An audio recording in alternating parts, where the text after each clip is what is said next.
Bonjour Guy Carlier. Bonjour Stéphane, bonjour à tous. Votre lettre ce matin est adressée à un petit animal. Oui, il y a des matins comme ça où on n'a pas envie d'écrire aux humains. J'ai écrit un petit loir. Cher petit loir, je ne te connais pas, je ne sais même pas si tu es un loir, peut-être es-tu une belette ou un furet, mais on va dire que tu es un loir parce que je ne suis pas sûr qu'il y ait des belettes et des furets en Afghanistan. Pourtant, si je ne te connais pas, je connais ta maison. Et permets-moi de te dire que tu n'as pas de chance, car le monde entier la connaît, ta maison, puisque le monde entier l'a vu dans cette vidéo de Ben Laden diffusée par toutes les télés ces derniers jours. On ne voit que ça, ce trou que tu as creusé dans la roche friable, juste au-dessus de la Kalachnikov. On ne voit que ton terrier, car le réflexe de chacun, en voyant ces images, a été de chercher un indice permettant d'identifier le lieu où elles avaient été tournées. Et le seul indice, le seul repère, c'est le trou de ton terrier. On imagine les experts de la CIA en train d'agrandir les images de ta tanière et de les comparer avec d'autres terriers d'images satellitaires pour essayer de les localiser. Le monde entier connaît ta maison, mais personne ne s'intéresse à toi, petit loir, ni à ta famille. Voilà pourquoi ce matin, je t'envoie ce petit mot. Tout d'abord, permets-moi de te féliciter. On voit que tu t'es appliqué pour creuser ce terrier, tu y as mis tout ton cœur, tu y as passé du temps, ça a dû te prendre tout l'été, à griffer la terre entre les pierres pour creuser ce passage. Tu as emménagé début septembre. Tu étais fier de montrer ce nid d'amour à ta femelle. Elle était ravie, émue, elle a dit « Oh, c'est bien, ça a l'air calme ». Toi, tu lui as fait remarquer que la roche était exposée plein sud et elle t'a embrassé en sautant de joie et en disant « Oh, je suis contente ». Bon. Alors, faussement modeste, tu as regardé tes ongles en sifflotant et puis vous avez inauguré ce terrier en faisant des bébés qui passeront l'hiver bien au chaud avec vous dans un cocooning de 6 mois d'hibernation. Car l'hiver est long en Afghanistan et commence fin octobre. Bon, évidemment, il y a eu un problème pour les provisions. Ça fait longtemps qu'il n'y a plus de noisettes en Afghanistan. Mais à force de persévérance, tu as fini par trouver quelques glands, un peu d'herbe. Mais tu te méfies de cette herbe qui, parfois, te fait tourner la tête. Il paraît que c'est normal, c'est de l'Afghane. Tu aurais bien aimé graver une connerie sur la pierre à l'entrée du terrier, du genre « ça me suffit » ou « domicile adoré », mais ce sont des choses réservées aux habitations des humains, car il faut être intelligent pour écrire des conneries. Quelques jours plus tard, les bébés sont nés, vous étiez en train de les installer dans le terrier lorsque tu as entendu du bruit. Tu as couru à l'entrée, tu as regardé prudemment à l'extérieur et c'est là que tu les as vus, un groupe de barbus armés, et tu as cru t'évanouir lorsque l'un d'entre eux a dit « Tiens, on va s'installer ici, on sera bien, c'est calme et c'est exposé plein sud, comme ça l'image sera bonne pour les vidéos ». Et puis, au fil du temps, tu t'es aperçu que ces nouveaux voisins étaient plutôt calmes, ils passaient leur journée à faire des prières, boire du thé et parler entre eux doucement. Tu commençais à t'habituer lorsqu'il y a quelques jours, un matin où tu glissais ton museau à l'extérieur, tu as vu qu'ils étaient partis. Tu es rentré annoncer la nouvelle à ta femme et elle t'a dit « Au moins maintenant, on est tranquille ». C'est à cet instant précis que ça a commencé. Une première explosion, puis une autre, et puis des centaines. Ça a duré des heures. Ta femme et tes bébés sont serrés contre toi. Tu sentais leur cœur qui battait. Et ta femme t'a demandé, mais qu'est-ce qui se passe? Eh bien, il se passe, petit loir, qu'une armée d'avions est juste en train de te balancer 15 000 tonnes de bombes sur le terrier, sur ton terrier, ça me suffit. Et que dans les dernières images qu'on a reçues, on ne voit plus le trou dans le rocher. On ne voit plus le rocher non plus. D'ailleurs, les images sont verdâtres, comme si le commandant Cousteau filmait le fond d'une mare avec de temps à autre des lucioles qui tombent dans l'eau.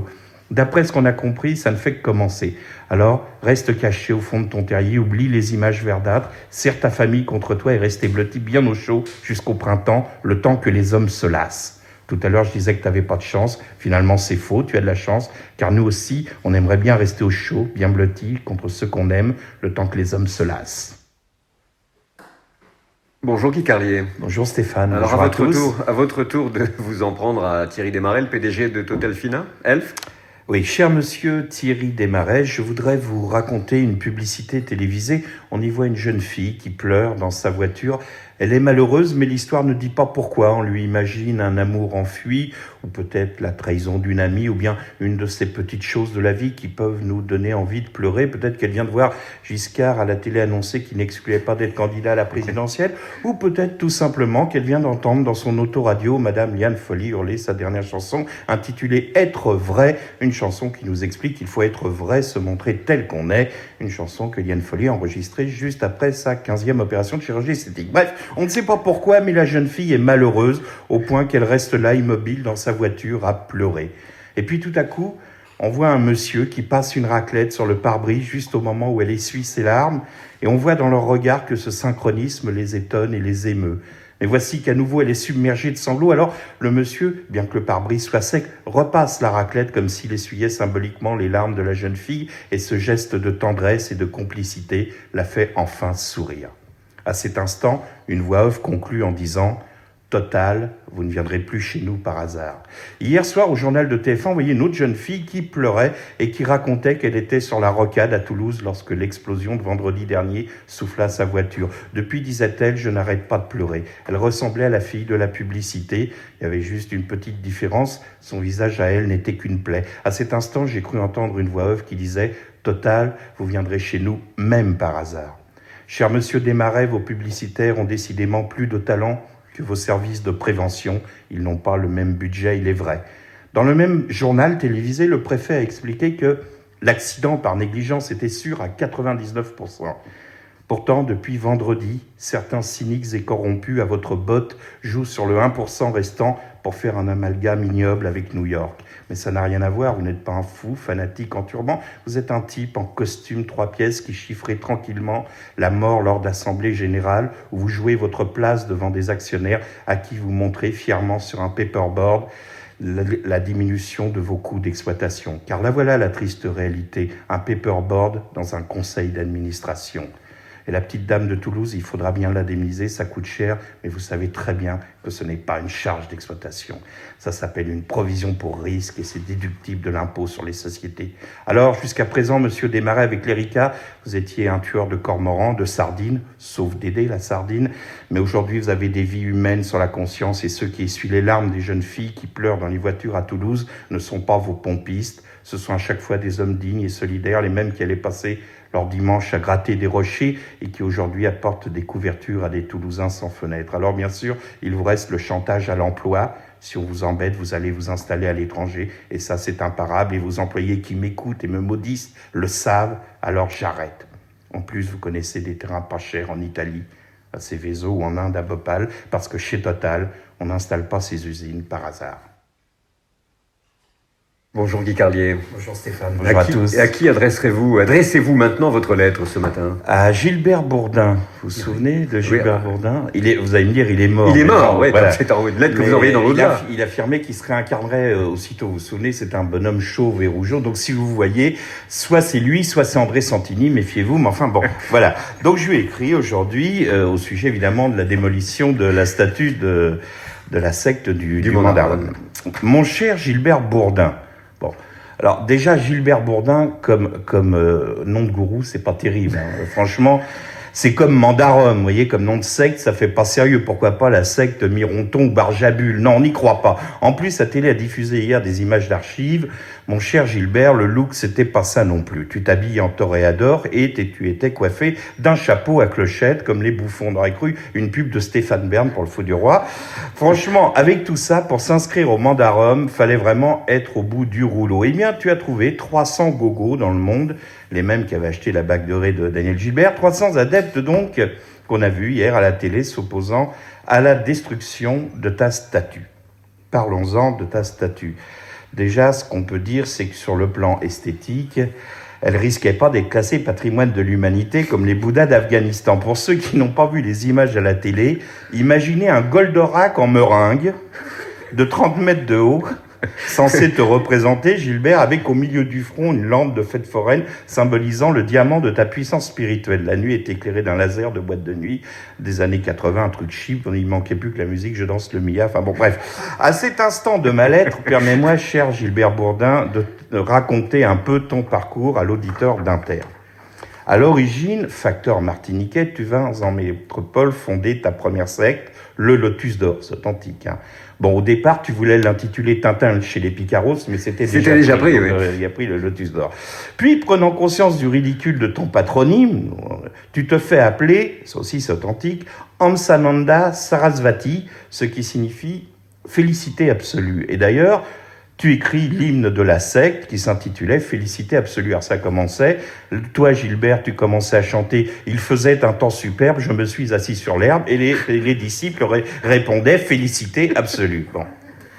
En 90, tu ceins la tiare du diamant cosmique et tu te proclames Messie cosmoplanétaire. T'aurais bien aimé rajouter le roi de l'univers, mais c'était déjà pris par Albator ou Capitaine Femme, je ne sais plus, donc tu en fus fort mari. Mais venons-en, mon cher Robert Bourdin, on reste sur Robert Bourdin, après tu as encore changé de nom, tu t'es appelé Amsa Manara, ça veut dire synthèse absolue. C'est comme disait Michel Audiard, à ce stade, c'est plus de la connerie, c'est une synthèse. Bon.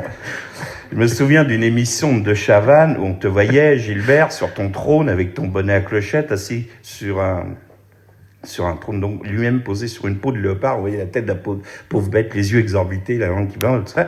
Et alors, entouré des offrandes de tes disciples. Et ça, c'est authentique. Alors, il y avait des fruits et des pépitos. C'était sa faiblesse. C'est comme moi. C'est la mère, on avait un point commun avec Gilbert. Le pépito, tu le reconnaissais volontiers, ça t'aidait à tuer le lémurien, disais-tu. Alors, c'est qui constituait ta principale activité. Moi, je croyais que les lémuriens, c'était des gentils animaux, vous savez, qui ressemblaient à des pluches panvans. Pas du tout. Les lémuriens, d'après toi, Robert, ce sont des morts qui viennent tourmenter les vivants. Et toi, rien qu'avec la seule force de ta pensée, tu étais capable de tuer les lémuriens. C'est-à-dire, ils tuaient un mort. Là, j'arrive plus vraiment. Donc, ce que ça donnait, ça redonnait un vivant, je ne sais pas. Bref, mon pauvre Gilbert, aujourd'hui, ils vont détruire ta statue merdique devant une centaine de paumés vêtus d'un kawaii orange pour faire bonze, avec autour du front un bandeau orné de bouts de miroir. Tout ça prêterait à rire si en même temps à Belfast, des fillettes ne pleuraient pas sous les insultes en allant à l'école au nom du fanatisme religieux. Alors, sois tranquille, Gilbert, ta statue va tomber aujourd'hui, mais la connerie sectaire est debout et encore pour longtemps. Bonjour Guy. Bonjour Stéphane, bonjour à tous. À qui envoyez-vous votre lettre ce matin? À Loana. Loana, ex-lofteuse. Pas oublié. C'est pas nécessaire de préciser. Chère Loana, tu as annoncé dans la presse que tu allais écrire tes mémoires. Laisse-moi te dire que tu te prépares des jours difficiles, comme disait Audiard, des nervous breakdowns, car je les entends déjà rigoler, tous ceux qui disent que les mémoires de Loana seront à la littérature ce que Chevènement est au général de Gaulle. Et alors, la littérature, elle en a vu tellement d'autres, depuis le bouquin de Daniel Gilbert, je reviendrai, jusqu'à celui de Jean-Claude Bourret, intitulé OVNI 99, le contact, dans lequel, rappelons-le, Louravi affirmait que les extraterrestres allaient débarquer. Il avait écrit ce livre après avoir lu Nostradamus, qui affirmait qu'un grand roi descendrait du ciel en 99. Au moins, on a déjà acquis une certitude, ce n'était pas le roi des cons qui devait arriver en 99, puisqu'il était l'auteur du livre. En tout cas, les extraterrestres, non seulement ils ne sont pas venus, mais en plus, ils nous ont gaulé l'argent de la 5. Tu vois donc, Loana, la littérature, elle en a vu d'autres. Tiens, pas plus tard qu'hier soir sur France 2, où Guillaume Durand remplaçait Bernard Pivot. Le coup de grâce pour cette pauvre littérature en cette rentrée 2001, Yves Simon sort un nouveau bouquin. Alors qu'on te laisse écrire tes mémoires tranquilles, chère Loana, évidemment, une question se pose. Que vas-tu pouvoir raconter? Tu as 24 ans, ce qui est, convenons-en, quelque peu prématuré pour écrire ces mémoires, mais surtout, tu es Loana, c'est-à-dire que la France entière t'a vu vivre 24 heures sur 24 pendant 70 jours, y compris dans ton intimité la plus aquatique. On t'a vu pleurer au confessionnal, te faire vomir dans les toilettes, téter ton biberon pendant des heures et déprimer avec ta pluche dans les bras. On connaît tout ton passé également, même ce qu'on n'aurait jamais dû savoir, puisque ta maman, sur les conseils d'Arthur, a tout raconté à Paris Match, y compris l'histoire de ta petite fille, le même Arthur qui a poussé le cynisme jusqu'à conseiller à tes avocats d'attaquer ensuite Paris Match pour obtenir des dommages et intérêts. Donc, sur ton histoire, chère Loana, on connaît à peu près tout. Alors, que peut-il y avoir de nouveau dans ce livre? Une analyse d'urine, une radio dentaire panoramique, une échographie de ta vésicule biliaire. Paris Match nous dit que tu vas publier les journaux intimes que tu tiens depuis l'âge de 10 ans. Il paraît qu'ils ont des couvertures à fleurs et se ferment avec des clés en fer blanc qui ne servent à rien. Et là, honnêtement, sur le plan littéraire, on peut se montrer inquiet si on se souvient que tu es entré dans le loft avec un seul bouquin, Super Picsou Magazine. Il paraît que le dernier jeu à la mode dans les dîners de la jet set consiste à parier sur la date de ton suicide. C'est authentique. C'est sérieux ça ou pas? C'est vrai, oui. Je sais que c'était dans Paris Match hier, je sais que tu ne leur feras pas ce plaisir. Je me souviens que tu avais amené dans le loft une mèche de poils de ton chien, comme d'autres ont sur eux une mèche de cheveux de leurs petits copains. C'est normal puisque ceux qui t'entourent sont des chiens, sauf ton chien qui est ton seul ami. Alors, chère Loana, prends vite cet argent pendant qu'ils sont prêts à te le donner. Ça ne va pas durer. Regarde où ils en sont déjà. David, dont on se souvient juste qu'il louchait. Delphine, dont on se souvient juste qu'elle a demandé qui c'est qui a pété. Laure, dont on se souvient qu'elle pissait dans la piscine. Et Aziz, l'éliminé, dont on se souvient juste de la phrase terrible. Si vous voulez éliminer Aziz, téléphonez. envie de cet argent, chère Loana, et va-t'en très loin avec ta famille et ton chien. Mais si par malheur, tu devais donner raison aux cyniques des dîners en ville, n'oublie pas d'écrire sur le mur avec ton sang « Arthur m'a tué ». Tué ER, je sais que la faute d'orthographe, tu la feras, forcément. Bonjour Guy. Bonjour Stéphane, bonjour à tous. À Joe Star ce matin, la lettre? Joe Star, ex-leader de NTM. Mon cher Joey, je t'écris à l'hôpital où, d'après les journaux, tu as été admis suite à l'ignoble agression dont tu as été victime dans un restaurant parisien. Alors, je rappelle les faits. Il y a quelques jours, tu dînais tranquillement lorsqu'une jeune femme, une de tes ex, disait l'article, t'a soudainement attaqué avec un tesson de bouteille. Mais l'article précisait également avec perfidie que, bien que la blessure soit superficielle, tu avais tenu malgré tout à aller montrer la plaie aux urgences. Alors là, déjà, ça la fout mal pour ton image. Le rappeur aux dents d'acier qui tape sur les gonzesses qui arrivent aux urgences parce qu'il a un petit bout de verre dans le doigt, c'est plus Mike Tyson, c'est Zaza Napoli dans La Cage aux Folles. J'imagine néanmoins que ta blessure d'amour-propre doit être infiniment plus douloureuse que les raflures du tesson, et ce n'est pas fini, car autant te le dire tout de suite, mon cher Joey, pendant ton séjour à l'hôpital, tu vas vivre des moments difficiles. Déjà, ils t'ont enregistré sous ton vrai nom. Oui, parce qu'il faut savoir que Joey Star, c'est pas son vrai nom, hein, c'est son nom de rebelle. C'est comme Jean-Marie Cavada, c'est pas son vrai nom, c'est son nom de rebelle. Il s'appelle Bernard Ménez, en fait. Alors, toi, c'est pareil, à l'hôpital, ils t'appellent ostensiblement par ton vrai nom, Didier Morville. Au début, tu as bien tenté de reprendre l'aide-soignante en disant tout bas « Non, non, pas Didier Morville, Joey Star ». Et elle a répondu « C'est ça, c'est ça ». Et puis, elle a hurlé « Il a été à la selle ce matin, Didier Morville ». Bon. Je te préviens, mon cher Joey, le plus difficile, ça va être justement le matin, parce qu'à l'hôpital, tu es réveillé à 6h30 pour prendre ta température par une aide-soignante qui ouvrira la porte à toute volée en hurlant « Il va prendre sa température, Didier Morville !» Car les aides-soignantes ont pour l'habitude de s'adresser à des petites mémées. Donc elles crient. Et puis elles s'adressent aussi aux malades à la troisième personne. Ensuite, tu attendras pendant 1 heure ton petit déjeuner, 1 heure pendant laquelle le papy sourd qui partage ta chambre allumera la télé et t'infligera Matin Bonheur avec William Lémergie à fond dans les oreilles, avec notamment la séquence du jardinier qui t'expliquera comment on fait des boutures de géranium. Et ça, pour toi, le rappeur rebelle, l'insoumis, celui qui défie l'ordre établi, regarder William Lémergie à 6h30 du matin avec un thermomètre entre les fesses, ça doit être terriblement humiliant. Mais je persifle, j'ironise alors que j'ai plutôt de la tendresse pour toi. Bon, pour être honnête, je dirais que je ne suis pas fou de rap, mais un jeune sans révolte me désole. Je suis plus effrayé par un jeune giscardien que par les ados coiffés de bonnet, cachant leur regard, qui marchent tête baissée en regardant le sol et qui font peur aux comptables. Akhenaton ou Kamel, d'ex-alliance ethnique par exemple, outre leur talent, sont des garçons intelligents, brillants même, dont le discours est sûrement plus en phase avec la réalité que celui des sénateurs. Mais toi, mon cher Joey, tu hurles « fuck the police » et pourtant tu es pire qu'une caricature de flic. Tu picoles et quand tu rentres chez toi, tu tabasses ta femme, puis tu te vautres dans un canapé en rotant. Qui sème la violence ne récolte pas le tempo, comme dit MC Solar, qui plaît tant aux grands-mères et qui est devenu une sorte de baladure du rap. Non, qui sème la violence récolte la violence. Alors mon cher Joey Star, je te souhaite bonne chance, car je crois que tu n'as pas fini de payer le salaire des rappeurs. Bonjour Guy. Bonjour Stéphane, bonjour à tous. Il est 7h51 et vous adressez ce matin votre lettre aux femmes infidèles. Oui, c'est léger, c'est Friday. Mesdames, je voudrais vous raconter une histoire édifiante. Avant-hier soir, le JT de M6 nous a montré un toiletteur pour chiens de Nancy dont la femme avait pris pour amant l'employé de la banque voisine qui s'occupait de leur compte.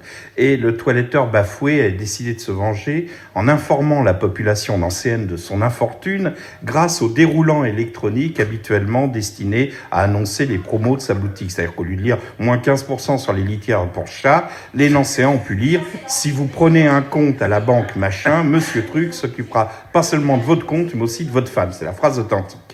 Et dans le reportage de M6, on voyait le magasin, le déroulant. Histoire vraie, hein, histoire vraie. Bien sûr, oui. Et les phrases authentiques. Et on voyait le déroulant. Et à travers la vitrine, on voyait le cocu magnifique qu'il avait un caniche. Et les enfants qui rentraient de l'école se marraient à la lecture du déroulant et après s'appuyaient contre la vitre pour apercevoir la tête du toiletteur dont M6 avait crypté le visage, bizarrement, comme s'il y avait dans cette histoire quelque chose d'obscène.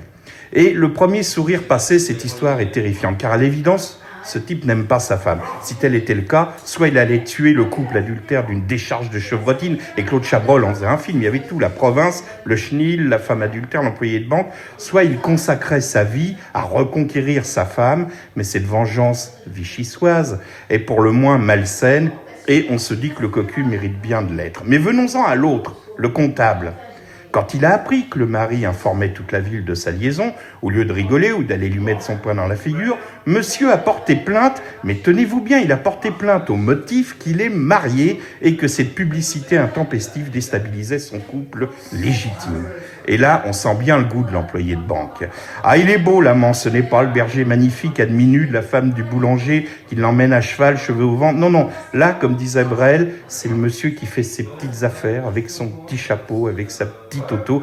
Cette femme trompait son mari car elle rêvait d'absolu de partir serrée contre le dos d'un motard qui ressemblerait à Brad Pitt et l'emmènerait dans la montagne. Oh, elle ne demandait pas l'Alpe d'Huez, elle voulait juste marcher dans la neige, ne plus s'ennuyer dans l'odeur du chenil, partir loin de ces clébards idiots, loin de ce mari qui pétait au lit. Et la voilà qui se retrouve dans un hôtel Formule 1, dans la zone d'activité de Nancy, après avoir déjeuné aux courtes pailles, avec un type en cravate qui passera les dépenses en notes de frais, et qui, dès que le toiletteur fait du scandale, porte plainte pour montrer à sa femme légitime que rien ne changera, qu'il ne va pas remettre en cause leur couple, les courses à Auchan du samedi, le repas dominical chez la belle-mère, à regarder Drucker l'après-midi, surtout pour une salope qui est venue le provoquer à la banque en croisant ses jambes très haut. Alors elle, que va-t-elle devenir ? Elle va revenir chez elle, c'est sûr. Elle entrera timidement dans la boutique, le toiletteur sera en train de laver une chienne en disant « Oh, mais que tu es sale ! Où es-tu allé traîner, salope ?» pendant que le pauvre Médor se faisait du souci. Regarde-le dans sa cage, le pauvre Médor, comme il est malheureux, et la femme dans un coin pleurera en silence. Et puis elle dira « Elle est partie parce qu'il rêvait de courir dans la neige avec un chien-loup, mais le chien-loup n'était qu'un bâtard. » Alors elle demande pardon à son pauvre Médor, puis elle se jettera dans ses bras en sanglotant. Alors à toutes les femmes infidèles qui nous écoutent et qui rougissent en croisant le regard inquiet de leur mari dans la glace de la salle de bain, je voudrais dire, ne prenez jamais les employés de banque pour des chiens de race. Vous savez quoi, Guy Carlier ? Si quelqu'un pouvait la reconquérir, cette femme-là, c'était peut-être bien vous. Bonjour Guy Carlier. Bonjour Stéphane, bonjour à tous. À qui adressez-vous votre lettre ce matin ? À Marek Alter. Alors chaque matin, lorsque j'arrive dans le studio, vous me demandez à qui j'adresse ma lettre. Lorsque je vous réponds Giscard ou Jean-Marie Cavada, je lis dans vos yeux, Stéphane, comme une jubilation que vous ponctuez généralement en me disant « Vas-y, tape-lui dessus, on va bien se marrer ». Oui, oui. Et oui, chers auditeurs, Stéphane Paoli a parfois des enthousiasmes juvéniles.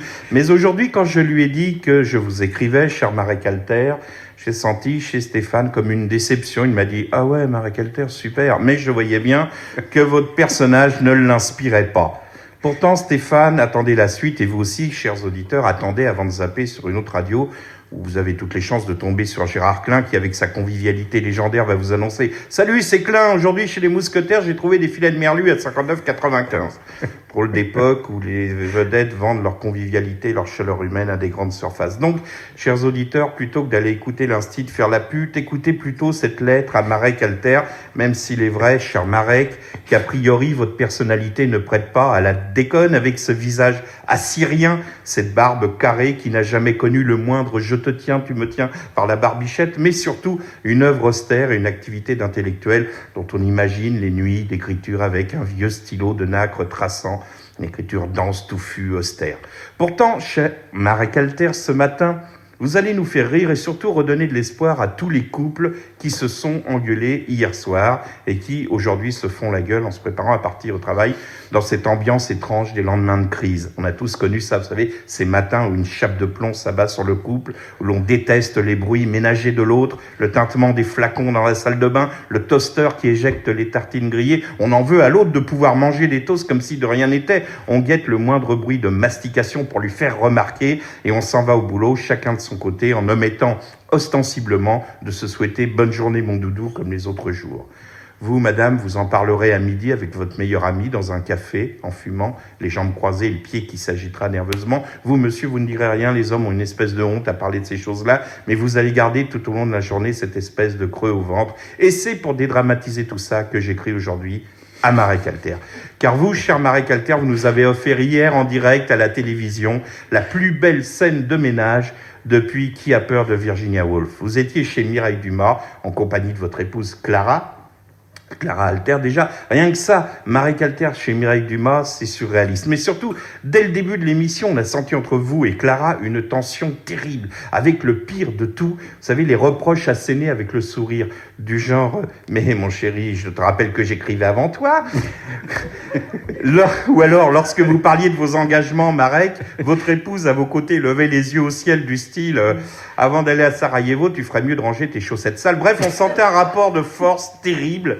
On imaginait le dialogue au retour dans la voiture. « Clara, tu fais la gueule, Marek ?»« Mais non, tout va bien. »« Mais qu'est-ce que j'ai fait encore ?»« Oh, ne commence pas. Madame ne supporte pas d'être dans l'ombre. Madame dit qu'elle avait arrêté sa carrière d'écrivain pour me laisser la place. Mais ma pauvre fille, c'est surtout que personne n'en voulait de tes bouquins. C'était nul, ça ressemblait à du Alexandre Jardin. » Clara, et ton histoire avec l'attaché de presse de chez Gallimard, c'est du Alexandre Jardin, peut-être? Bref. Cher Marek Alter, vous l'avez compris, je voulais vous remercier ce matin de nous avoir offert cette scène pitoyable, car elle va permettre à tous les couples qui se font la gueule ce matin de sourire et de se réconcilier avant de partir travailler. Bonjour Guy Carlier. Bonjour Stéphane, bonjour à tous. À qui adressez-vous votre lettre ce matin? À Christophe de Chavannes. Alors, cher Christophe de Chavannes, oui, je dis cher, car avant, je vous aimais bien. Je riais de bon cœur quand vous filmiez les coucougnettes d'un goret qui courait sur le plateau en hurlant, ou lorsque vous organisiez des débats avec des témoins qui, pour garder leur anonymat, étaient grimés avec une perruque et une fausse barbe qui les faisait ressembler à Las Palais. Je me souviens en particulier d'un directeur de banque le jour qui la nuit pratiquait le sadomasochisme en se faisant appeler Sonia la soubrette, la tête cachée par une cagoule de cuir noir fermée par un cadenas, et ce monsieur expliquait sans rire, avant il se sentait mal dans sa peau, mais que depuis qu'on le fouettait chaque nuit en l'appelant Sonia, il se sentait totalement équilibré. Mais si je vous écris, cher Christophe, c'est que je vous ai vu avant-hier à la télé dans votre nouvelle émission où vous receviez Corinne Lepage, écologiste de droite, candidate spontanée à la présidence. Candidate spontanée, ça veut dire que c'est Chirac qui lui a demandé d'y aller, pour faire baisser le score des Verts au cas où ces derniers ne seraient pas complètement autodétruits.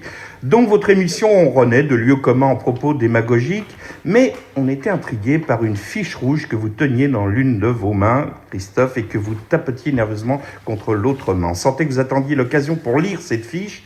Et comme elle ne venait pas, l'occasion, au moment où Corinne Lepage parlait des 500 signatures nécessaires à la candidature, vous l'avez interrompu en disant « Tiens, puisque vous parlez de terrorisme, je voudrais revenir sur un document que j'ai reçu par Internet au sujet des attentats aux USA qui ont eu lieu et là, gros malin, vous faites semblant de chercher la date. Évidemment, tout le monde pense le 11 septembre. Et Corinne Lepage, nunuche, tombe dans le panneau et dit « Le 11 septembre ». C'est ce que vous attendiez, vous lui dites, eh oui, justement, le 11 septembre. Alors, le 11 septembre, c'est 11 pour le 11, bon, vous avez compris, 9 pour le mois. Si vous faites 1 plus 9, ça fait 11. Le 11 septembre était le 254e jour de l'année, 2 plus 5 plus 4 égale 11, et il restait 111 jours jusqu'à la fin de l'année. Le pentagone, en anglais, de pentagone fait 11 lettres. Afghanistan, ça fait aussi 11 lettres. Là, vous remarquez qu'il met pas l'article. Il n'y a pas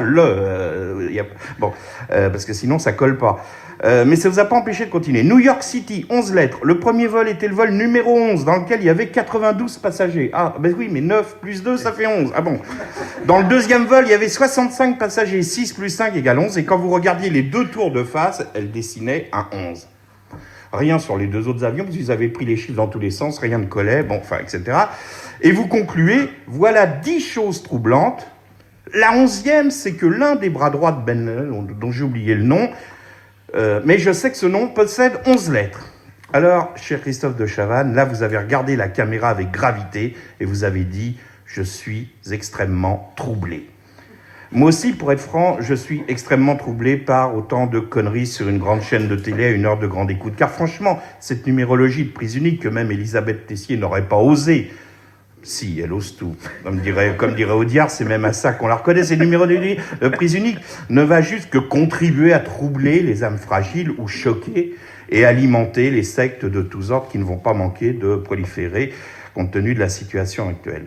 Pourtant, vous avez raison, cher Christophe, certaines coïncidences sont troublantes et je signale à votre attention d'autres faits non moins troublants qui semblent vous avoir échappé. Mickey Mouse, 11 lettres. Chevènement, 11 lettres, je vous rappelle qu'il est allé dans l'au-delà. Méhaignerie, 11 lettres. Méhaignerie, je vous rappelle qu'il est dans l'au-delà. Muriel Robin, 11 lettres. Et surtout, j'ose à peine le dire, de Rinxin, 11 lettres. En fait, cher Christophe, il s'agit d'un complot terroriste ourdi par une organisation internationale de comiques, comprenant donc Mickey Chevènement, Muriel Robin et Olivier de Rinxin. Et puis surtout, une dernière chose, cher Christophe de Chavannes, imbécilité, ça fait aussi 11 lettres. Bonjour Guy Carlier. Bonjour François, bonjour Alors, à tous. La lettre que vous avez rédigée ce matin, vous allez l'adresser à un motard borgne. C'est ça. Hier, la presse annonçait que le Mollah Omar s'était échappé à moto, les dépêches précisant même qu'il s'était enfui dans des conditions rocambolesques et que des témoins affirmaient l'avoir vu passer le turban flottant au vent. C'est tout juste s'il n'ajoutait pas, il portait des bottes, des culottes, des bottes de moto, un blouson de cuir noir avec un aigle sur le dos. Sa moto, qui partait comme un boulet de canon, semait la terreur dans toute la région. Bon, ce qui est extraordinaire dans cette affaire, c'est qu'on a mis en marche pour arrêter ce type les armées les plus modernes du monde, dotées des moyens les plus sophistiqués qui soient, des trucs à laser, infrarouge. Il paraît même que les satellites espions parviennent à lire les plaques d'immatriculation. Et pendant ce temps-là, l'autre se balade, turban au vent, sur sa mobilette, avec une queue de renard accrochée au guidon et un autocollant Pantachop sur le réservoir. Bon. Cette image du motard Omar, oui maintenant on peut dire le motard Omar, fait penser à un dessin de Hergé, vous savez, dans Tintin au pays de l'or noir, avec le méchant qui s'échappe dans le désert, et puis les gaz d'échappement représentés par un petit ressort. Mais une question se pose, quel type de motard est Omar ? A priori, et pour des raisons évidentes, il ne s'agit pas d'un Hells Angels bichonnant sa Harley en buvant de la bière et en agitant la tête d'avant en arrière sur la musique d'Aaron Maiden. Non, ça, j'y crois pas. C'est pas non plus le genre à chuchoter sa kawa, à bricoler des heures dans son garage où il aurait accroché au mur des calendriers avec des filles à poil. Les filles à poil, c'est pas son genre à Omar, car voici ce qu'il disait des femmes dans l'une de ses rares interviews, c'est authentique, je cite: de par sa nature même, la femme est un être faible et vulnérable à la tentation. Et c'est vrai qu'en face d'un type borgne qui ressemble à un pied nickelé et qui vit dans une grotte, les femmes sont vachement tentées. Mais revenons à sa fuite en motobécane. Turban au vent, disent les témoins. Bon, déjà, on constate que le Mollah Omar ne portait pas de casque. Bravo l'inconscience. Est-ce que tu te rends compte, Omar, qu'en ne portant pas de casque, tu mets en péril ta propre sécurité ? Laisse-moi te dire que l'accident n'arrive pas qu'aux autres. Imagine que ton turban ait été mal fixé par ton épouse. Bah oui, elle voyait mal à cause de la burqa. Bon, le truc se déroule, se prend dans les roues et tu meurs comme Isadora Duncan.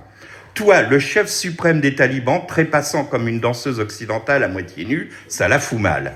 Non, mets un casque, Omar, ça te protégera, ce sera ta carapace de Omar. Non, celle-là, je me vais pas la... Bon.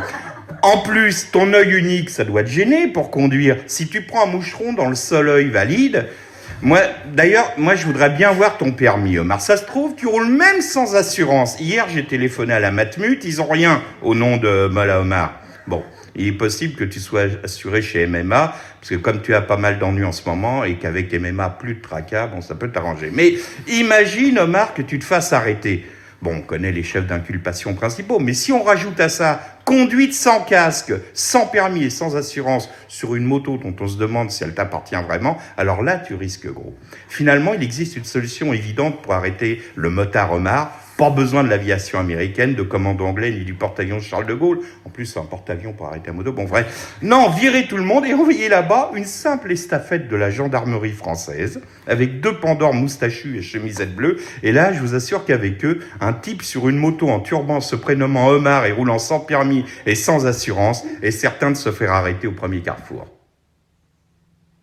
Bonjour Guy Carlier. Bonjour Stéphane, bonjour à tous. À qui adressez-vous votre lettre ce matin, Guy ? À Monsieur Patrick Devedjian. Alors, à cet instant, le président Cavada, qui vient d'ouvrir un œil dans les bras d'une créature interlope et qui met en marche son réveil radio juste pour savoir à qui j'écris et donc s'il recevra des coups de fil réprobateurs, à cet instant, donc, en entendant que j'écrivais à Devedjian, Jean-Marie Cavada s'est saisi prestement d'un crucifix, d'une gousse d'ail et d'une patte de lapin qu'il brandit au-dessus de son transistor. Eh bien non, rassurez-vous, président, je n'écrirai pas à Patrick Devedjian, car je suis encore énervé aujourd'hui, comme hier. Je ne trouverai pas les mots. D'ailleurs, il n'y a pas de mots, ou alors des trucs comme monde de la démocratie. Enfin, ce serait exagéré. Non, rendormez-vous tranquille, président, entre les seins laiteux de Mado la Nantaise, car aujourd'hui, j'écris à monsieur Marcel Campion, propriétaire de la Grande Roue de la place de la Concorde. Cher monsieur Campion, autant vous le dire tout de suite, je ne vous aime pas. Oh, ce n'est pas parce que vous avez l'air d'un vendeur de voitures maquillé, comme dans la pub où le type qui attend l'acheteur déplace le véhicule, vous savez, parce qu'il se forme une mare d'huile en dessous. Non, bien que, comme disait je ne sais plus qui, à partir d'un certain âge, on est à la tête de ce qu'on est, regardez, devait dire non, rendormez-vous, président, c'est pour rire. Je ne vous aime pas, monsieur Campion, parce qu'en passant devant la Grande Roue, j'y ai vu accrocher cette banderole sur laquelle vous aviez écrit « 2002 contre le cancer ». Phrase grossièrement démago laissant entendre que si en 2002 on démontait votre roue, ceux qui le feraient sont pour le cancer. Monsieur Campion, tout le monde sait que vous n'en avez rien à foutre des cancéreux, d'autant que vous souffrez d'une autre maladie, grave certes, une pathologie qui attaque l'appareil urogénital, un durcissement des testicules accompagné d'un jaunissement qu'on appelle les couilles en or. Et oui, vous souffrez de cette maladie, monsieur Campion, et c'est une maladie professionnelle puisque c'est la Grande Roue qui en est la cause. C'est votre amiante à vous, en quelque sorte. Et au nom de cette maladie, vous avez pris en otage les enfants, le cancer, le sida. Et là, je vais employer un mot que j'avais prévu pour celui à qui j'écris pas aujourd'hui. Vous êtes un bel enfoiré. En plus, moi, je suis plutôt pour la Grande Roue parce que ça fait rêver les mômes. Parce que ceux qui sont contre au nom de l'esthétisme sont les mêmes pédants qui font la dictée de Pivot, qui vous racontent la dernière exposition du MoMA, qui adore Pierre Boulez, ou ce griot sénégalais qui joue des mélopées lancinantes et dont parle Télérama, des chiants donc. Moi j'aime l'odeur des fêtes foraines, des frites et de la barbe à papa, je tiens ça d'Argenteuil, sûrement quand chaque année la fête revenait dans l'île avec les filles maquillées qui riaient trop fort près des autotamponneuses, avec la musique à fond, les annonces des forains dans leur micro, avec beaucoup de réverb, vous savez, avec les manèges. Je courais pour m'installer au volant du camion de pompier et je tournais dans le volant dans le vide, mais j'avais l'impression que c'était moi qui faisais tourner le manège. Et la queue du Mickey, qu'on croyait attraper à chaque... Vous connaissez, vous, ça, la queue du Mickey, Paoli. Et la queue qu'on croyait attraper à chaque passage et que la dame de la caisse relevait au dernier moment. Alors, tu l'as compris, mon cher Marcel, tu me saoules, tu me fais tourner la tête, mais mon manège à moi, c'est pas toi. Paris va l'acheter ou pas, la roue ? Il paraît. Donc, aux dernières nouvelles, hier, il y a eu une réunion avec la mairie de Paris. Donc, Marcel va vendre la roue à la ville de Paris, va pouvoir prouver à quel point il est sincère et généreux en remettant à l'arc le montant de la vente. Bonjour Guy Carlier. Bonjour Stéphane, bonjour à tous. Vous adressez ce matin votre lettre à messieurs Chirac et Jospin, et c'est à propos d'un certain dîner berlinois ? Oui, vous avez vu ça, ils ont dîné ensemble hier soir à Berlin en compagnie du chancelier Schröder. Et en cette époque de tension préélectorale, ce repas commun nous fait chaud au cœur. Pourtant, pourquoi le nier ? Le début du repas fut tendu. Déjà, un désaccord s'était fait jour quant au choix du restaurant. Le président Chirac tenait absolument à dîner dans cette taverne bavaroise, chez Helmut, où il avait ses habitudes à l'époque du chancelier Kohl, alors que M. Jospin aurait préféré manger chinois. En effet, son épouse, Sylviana Gazinski, qui avait assisté il y a quelques mois à Berlin à un colloque intitulé « L'influence de Spinoza dans l'œuvre de Danny Briand », avait conseillé à Lionel le palais de Jade, modeste établissement situé près de la porte de Brandebourg, mais qui présente l'avantage d'accepter encore les tickets restaurants 2001, dont Lionel possède encore un carnet entier. Et puis, il adore ces chips à la crevette qui servent l'apéritif avec le cocktail maison où flotte une petite cerise. Mais comme au terme de la Constitution, le choix d'un restaurant fait partie du domaine réservé du chef de l'État, vous vous êtes donc retrouvé chez Helmut, où une serveuse vêtue du traditionnel costume bavarois vint demander, je cite, « si ces messieurs prendraient l'apéritif ». Le président commanda une bière, mais précisa-t-il dans une de ces grandes shops comme on voit à la télé à la foire de Munich, avec ces types qui portent des shorts à bretelles en peau de vache et qui se balancent d'un côté sur l'autre. En imitant le geste, il heurta violemment M. Schröder, lui démettant l'épaule. Vous, monsieur Jospin, avez demandé de la badoie, car avez-vous précisé, ce repas devait être l'occasion d'un échange de vues avec le chancelier sur l'évolution des relations franco-allemandes. Là, le président a fait la gueule. On sentait bien qu'il pensait « Ah la vache, c'est mal parti ». Lorsque la serveuse arriva avec son petit carnet pour prendre la commande, Chirac ne lut même pas la carte et demanda l'assortiment de charcuterie bavaroise Kaiser, comme la dernière fois avec Helmut. « Mais c'est pour deux, bredouilla la soubrette impressionnée. « Je sais, répondit Chirac, mais je ne prends pas d'autre entrée. » Lionel Jospin, affligé, se massait le haut du nez entre le pouce et l'index, vous savez, un peu comme Nino Ventura dans L'Emmerdeur, et dans un soupir commanda des crudités. Devant l'insistance du chancelier Schröder qui souhaitait porter un toast à l'amitié franco-allemande, M. Jospin finit par accepter que Gerhardt lui serve un verre de vin du Rhin. Top, top, top, fit-il, mais il but avec plaisir, et il ressentit aussitôt cette euphorie qu'il n'avait plus connue depuis une troisième mi-temps d'un match de basket universitaire où au fond du quart qui ramenait l'équipe, il avait chanté en revenant de Nantes, la digue, etc. Bon, alors le repas changea d'âme. Comme Schroeder était parti passer des radios de contrôle rapport à sa clavicule, vous êtes restés tous les deux et vous vous êtes raconté des histoires de garçons, des histoires du passé. Jacques parla d'une fille qu'il avait connue lors d'un voyage aux États-Unis quand il était étudiant, une fille qui l'avait rendu malheureux. Jospin le consola et raconta à son tour son premier baiser dans une boum sur cette chanson de Procolarum. Comment ça s'appelait déjà ? Puis très tard, dans la nuit berlinoise, vous êtes rentré à l'hôtel, à pied, car vous aviez besoin de marcher, rapport à la charcuterie. Jacques rota si fort que l'écho fit trembler la porte de Brandebourg. Lionel se retint, mais l'admira. Arrivé à l'hôtel, vous avez retardé le moment de vous séparer. Dans le couloir, chacun se dirigeant vers sa chambre, attendait, espérait un mot de l'autre. Ce fut Jacques qui appela le premier. « Au fait, Lionel. »« Oui, Jacques. Wait a shade of pale. »« Quoi ? La chanson de Procolarum. Wait a shade of pale. »« Ah oui, c'est ça. Bonne nuit, Jacques. Bonne nuit, Lionel. » À cet instant, je me suis réveillé. Depuis ce matin, j'ai dans la tête la mélodie insistante d'une vieille chanson de Procolarum, quand c'était bien. Bonjour Guy Carlier. Bonjour Stéphane, bonjour à tous. Ce matin, vous adressez votre lettre à Jacques Vendroux, le directeur des sports de Radio France. Oui, car nous sommes vendredi, vous le savez, chaque vendredi, c'est la lettre légère, la chronique Friday Way. On ne parle pas de ce qui fâche, des affaires de détournement de fonds au parc floral de la ville de Paris. Vous imaginez, le parc floral, ils nous auront tout fait. Ils ont dû piquer des rhododendrons pour financer le RPR, on ne sait pas. Bientôt, on va découvrir que Tibéri avait institué une double billetterie au manège du Trocadéro, ou que les pourboires de la Dame Pipi des toilettes de la Madeleine ont servi à financer les campagnes de Bernard Pons. Remarquez, là, il y a une logique. Mais enfin bon, des emplois fictifs au parc floral, vous imaginez ? Alors donc, à propos d'emplois fictifs, venons-en à Jacques Vendroux.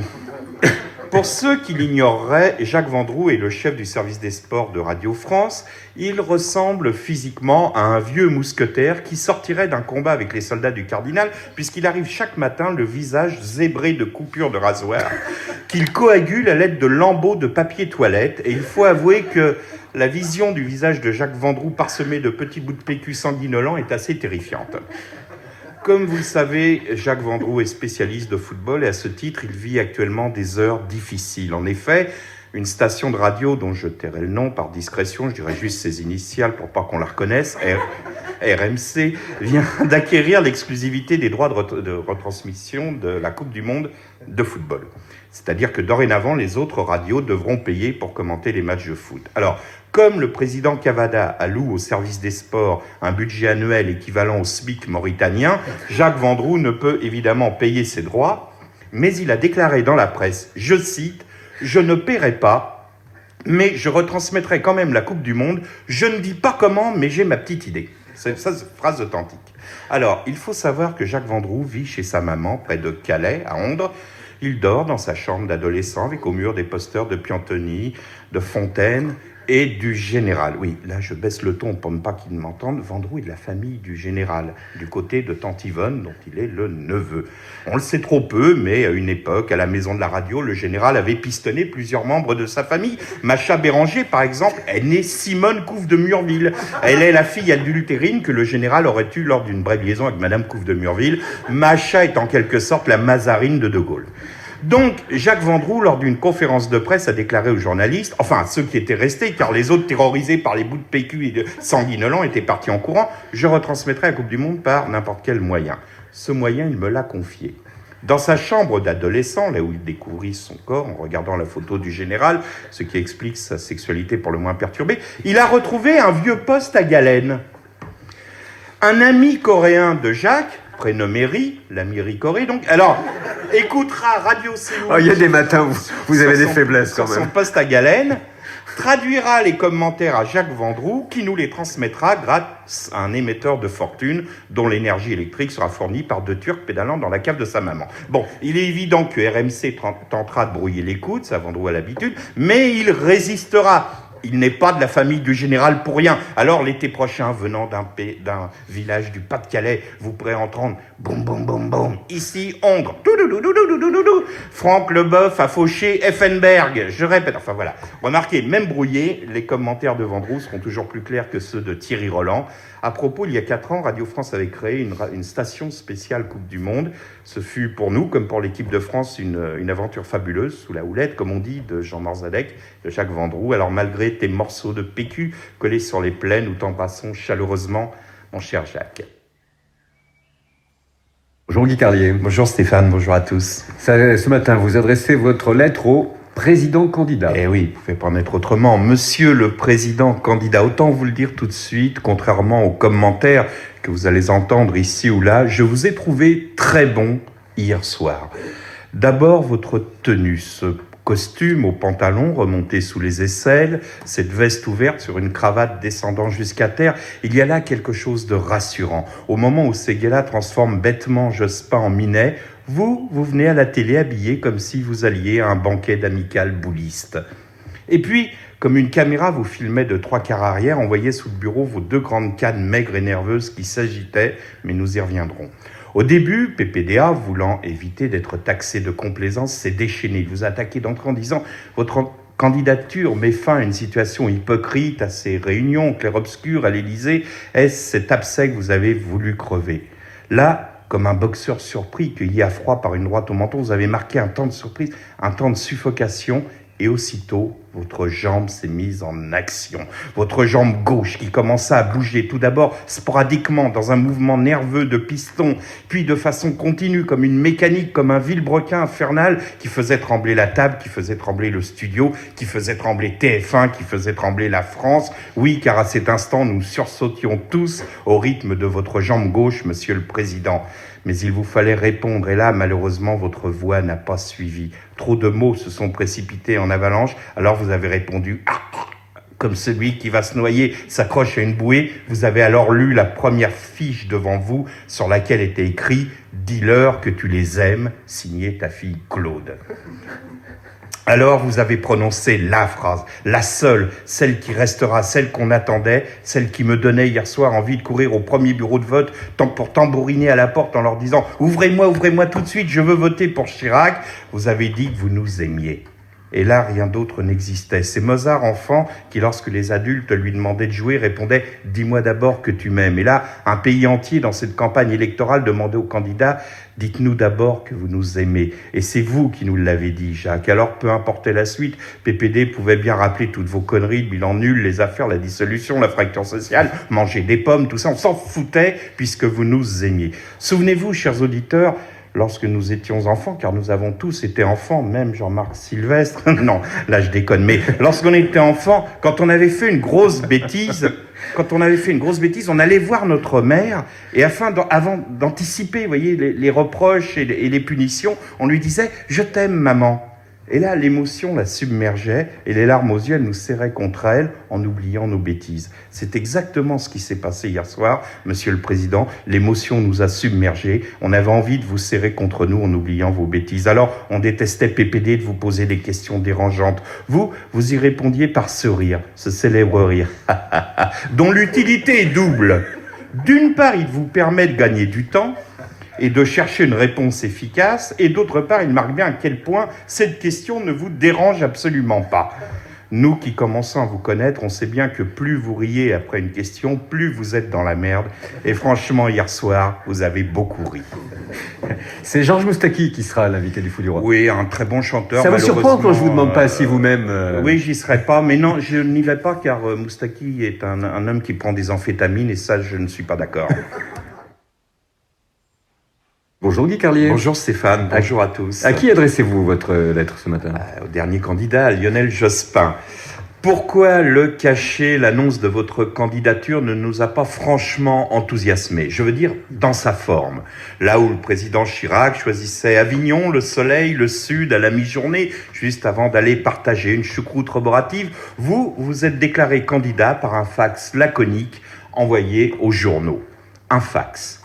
Comme moyen plus austère, il vous restait le Minitel, le pigeon voyageur, la lettre anonyme, ou alors faire annoncer votre candidature par une veuve de pasteur luthérien dans une maison isolée près d'un lac suédois par un soir de grand vent. Ça aurait donné quelque chose de ce genre-là. Tiens, Olivier Drinxin, faites-moi le grand vent de Suède. Maintenant, imaginez la veuve bergmanienne qui écarte le rideau tout en regardant par la fenêtre et qui s'adresse à sa sœur. « Tu sais, Bézabé, je crois que Lionel va se présenter. »« Sans doute, Ruth. Et mon cœur s'emplit de joie, mais l'hiver est déjà là et la brume tombe sur le lac. » Alors évidemment... Bon, ça suffit le vent du Nord. Comme vous vous êtes aperçu que cette façon de vous lancer dans la campagne manquait quelque peu de chaleur, vous avez décidé hier soir de sortir de votre domicile pour parler aux journalistes. Et l'on vous a vu en bas de chez vous, bon, manque de peau, il pleuvait, la nuit tombait, et dans cette tristesse crépusculaire, vêtue d'une gabardine spartiate nouée à la taille, vous avez annoncé « Le moment est venu, alors j'y vais avec une joie non dissimulée. » Oh la vache, qu'est-ce que ça doit être quand vous cachez votre joie? On avait l'impression que vous imitiez Droupi. « You know what? I'm happy. » C'était plus une candidature, c'était l'annonce faite à Marie. Si Chirac avait été à votre place hier soir, il serait sorti de chez lui en jogging et en charentaise, il en aurait profité pour descendre la poubelle, promener le chien. Puis en rigolant, il aurait invité tous les journalistes à monter boire une Corona. Là, ça aurait eu de la gueule. Décidément, vous n'avez pas le même style. Vous, c'est l'annonce faite à Marie. Lui, c'est l'annonce faite à Mairie. Alors, un homme célèbre de gauche, Michel Sardou, dans une de ses œuvres inoubliables, disait, je cite, accéder à la présidence et de là faire bander la France. Alors, monsieur Jospin, on sait que vous êtes un type sérieux, bosseur, on imagine que vous êtes honnête, mais pour accéder à la présidence, il vous faut faire bander la France. Et là, il y a du boulot.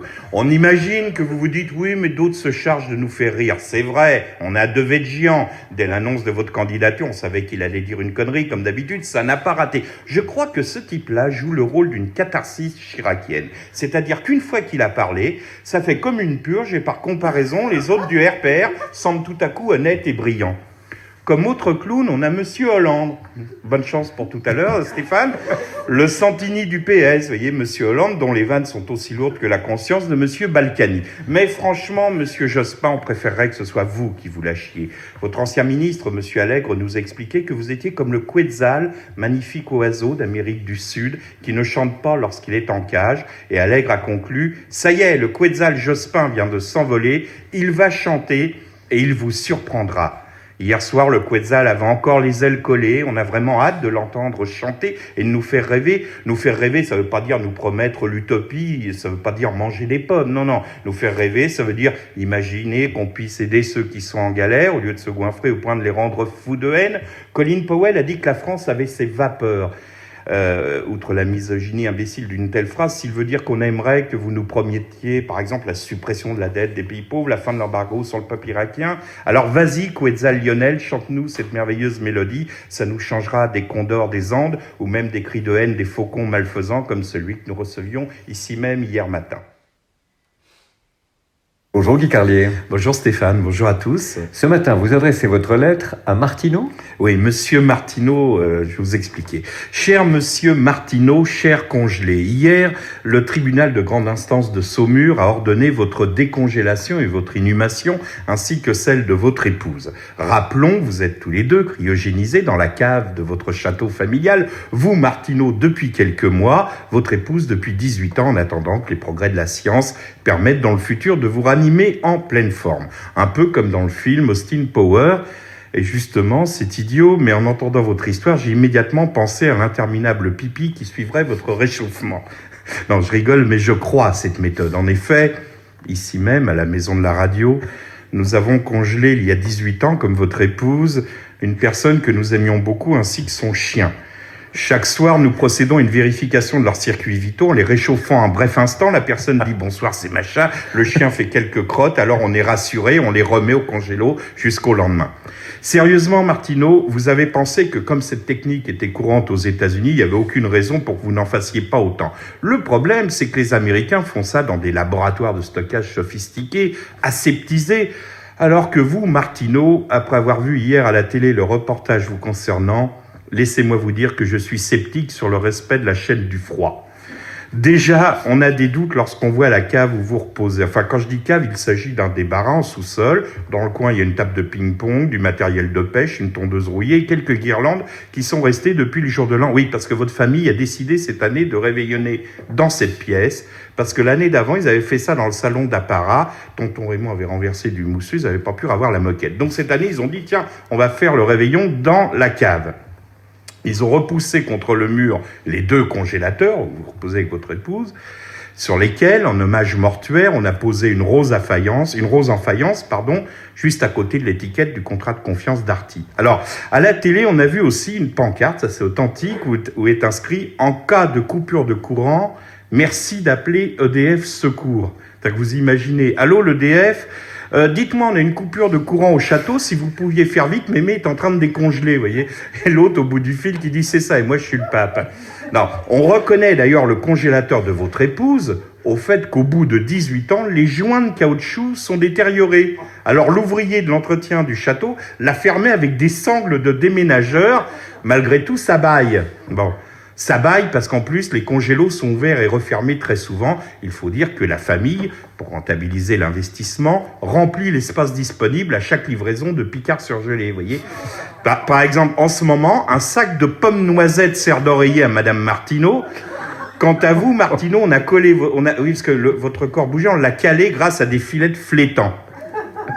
Alors, je ricane, je persifle, j'ironise Martineau, mais en ces temps tourmentés, nous rêvons tous de congélation. Tiens, si on congelait le conflit israélo-palestinien en attendant de trouver une solution, si on congelait Chevènement, non, lui il l'est déjà, non, si on congelait les barbares d'Évreux ou d'ailleurs en attendant de trouver des solutions autres qu'électoralistes, et tant qu'à faire, si on congelait tous les cons en attendant de trouver le vaccin.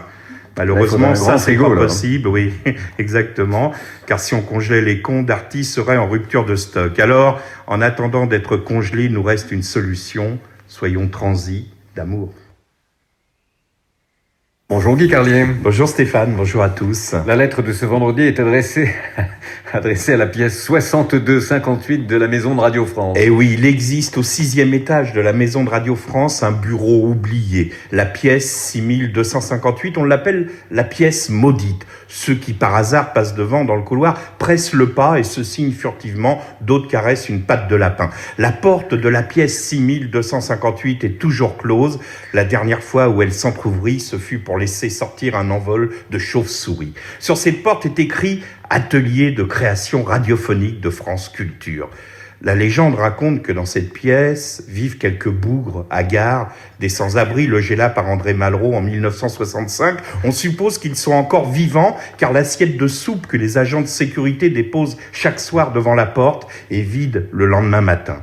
Ils sont vivants, certes, mais avec les années, ils sont devenus complètement fous, ainsi que le prouve le programme de leurs émissions que je tiens absolument à faire partager aux auditeurs du 7-9. Évidemment, ce programme est authentique, je vous le donne, Stéphane, sinon ça n'aurait aucun intérêt. De toute façon, vous allez voir, on ne peut pas inventer une chose pareille.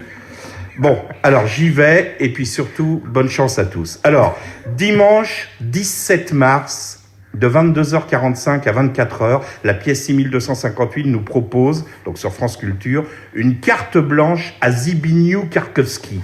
Et là, je dis enfin, il était grand temps que Zbigniew Karkowski ait sa carte blanche sur nos antennes. D'aucuns me rétorqueront que le dimanche à 11h du soir, avec la semaine de boulot qui s'annonce, la première chose qui vient à l'esprit n'est pas forcément d'écouter la carte blanche à Zbigniew Karkowski. Eh bien, vous avez tort, car voici en quoi elle consistera.